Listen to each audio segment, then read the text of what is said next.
ಮುಂದೆ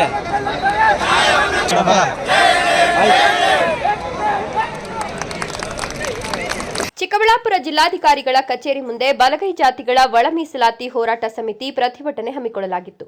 ಸಂವಿಧಾನಬದ್ಧವಾಗಿರುವ ಹಕ್ಕನ್ನು ಕೊಡಬೇಕು, ನಾಗಮೋಹನ್ ದಾಸ್ ವರದಿಯನ್ನು ತಿರಸ್ಕರಿಸಿ ನಮಗೆ ಸಿಗಬೇಕಾದ ಸಮರ್ಪಕ ಮೀಸಲಾತಿ ನೀಡಬೇಕು ಅಂತ ಒತ್ತಾಯಿಸಿ ಚಿಕ್ಕಬಳ್ಳಾಪುರ ನಗರದ ಶಿಡ್ಲಘಟ್ಟ ವೃತ್ತದಿಂದ ಜಿಲ್ಲಾಧಿಕಾರಿಗಳ ಕಚೇರಿಯವರೆಗೂ ಪಾದಯಾತ್ರೆ ಮಾಡಿ ಪ್ರತಿಭಟನೆ ನಡೆಸಿದರು.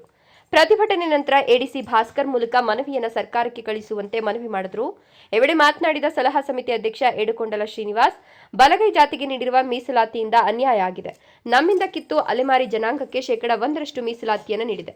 ಇದರಿಂದ ನಮ್ಮ ಜನಾಂಗಕ್ಕೆ ಶಿಕ್ಷಣ ಮತ್ತು ಉದ್ಯೋಗ ಮೀಸಲಾತಿಯಲ್ಲಿ ಸಮರ್ಪಕ ನ್ಯಾಯ ಸಿಗೋದಿಲ್ಲ.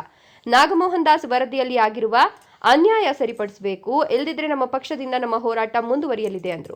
ಜಾತಿವಾರು ಇರತಕ್ಕಂಥದ್ದು ಕೆಲವು ಆದಿ ಕರ್ನಾಟಕ, ಕೆಲವು ಆದಿ ದ್ರಾವಿಡ ಅಂತೇಳಿ ಮೆನ್ಷನ್ ಆಗಿದೆ. ಆದಿ ಕರ್ನಾಟಕವರು ನಮ್ಮ ಅಣ್ಣ ತಮ್ಮಂದಿರ ಮಾದಿಗ ಜನಾಂಗವನ್ನು ಕೂಡ ಸೇರಿಸಲಿಕ್ಕೆ ಇದೆ. ಅದು ಹಾಗಾಗಿ ಜಾತಿವಾರು ಪ್ರಾಮಾಣಿಕವಾಗಿ ಅಥವಾ ಪಾರದರ್ಶಕವಾಗಿರ್ತಕ್ಕಂಥ ಒಂದು ತನಿಖೆ ನಡೀಬೇಕಾಗಿತ್ತು. ಅದರಲ್ಲಿ ನಮ್ಮ ಲೀಡರ್ಗಳೇ ಅದನ್ನು ತಪ್ಪು ಮಾಡಿರ್ತಕ್ಕಂಥದ್ದು ಎದ್ದು ಕಾಣ್ತಾ ಇದೆ.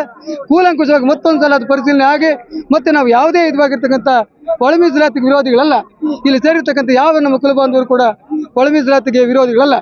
ಆದರೆ ನಮಗೆ ಸಂವಿಧಾನಬದ್ಧವಾಗಿರ್ತಕ್ಕಂಥ ಹಕ್ಕು ನಮಗೆ ಬರಬೇಕು. ನಾಗಮೋಹನ್ ದಾಸ್ ಅವರು ಕೊಟ್ಟಿರ್ತಕ್ಕಂಥ ವರದಿಯನ್ನು ಮತ್ತೊಂದು ಸಲ ಪರಿಶೀಲನೆ ಮಾಡಿ ಒತ್ತಡದ ತನಿಖೆ ಆಗಿ ಅಂಕಿಅಂಶಗಳ ಪರಿಕರಣ ಆದರೆ ಅದು ಮೂಲಭೂತವಾಗಿರ್ತಕ್ಕಂಥ ಹಕ್ಕನ್ನು ನಾವು ಕಾಪಾಡಿಕೊಂಡಾಗುತ್ತೆ.